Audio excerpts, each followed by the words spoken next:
आज तर घरची मंडळ सर्व सकाळीच उठली आणि लागली तयारीला, कारण की आपल्याकडे येणार होती सेल्वासवरून दिंडी. आणि हो, आपल्याकडे होतं दुपारचं जेवण. मग काय सर्व लागले इकडं तयारीला. मग इकडं डेग वगैरे आणून ठेवले, गावकीचे भांडे तर घेऊन आलेले सर्व. आम्ही इकडं पडदा वगैरे लावून घेतला, कारण की वारा खूप जोरात चालू होता. मग बाबांनी ते सर्व लागलेले तयारीला.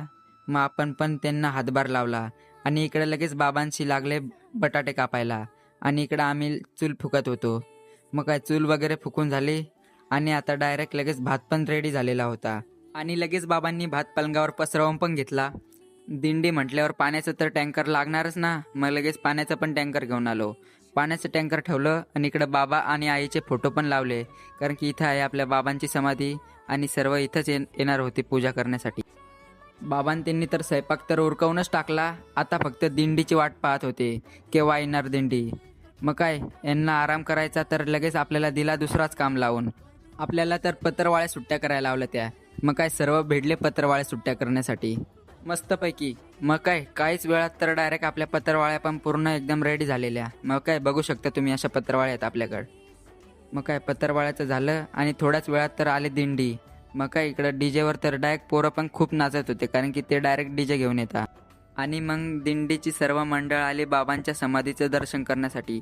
ते आले का पहिले समाधीचं दर्शन करल्याशिवाय काहीच करत नाही.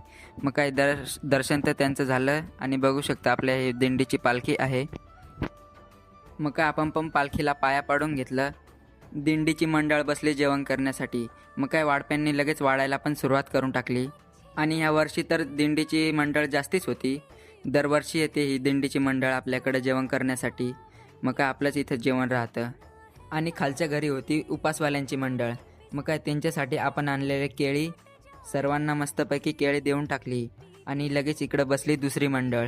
पहिली मंडळ उठलेली, आता काय दुसरी मंडळीची पारी होती. मग काय दुसऱ्या मंडळींनी पण खूप छान प्रकारे जेवण करून घेतलं.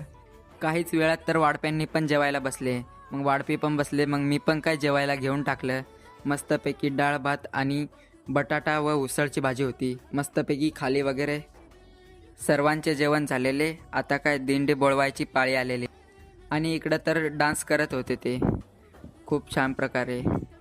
मग काय सर्वांचे इकडं फोटो वगैरे घेतले आणि आम्ही डायरेक्ट निघालो दिंडी बोळवण्यासाठी. मग काय सर्व वाजागाजा करत दिंडी बोळवत होतो.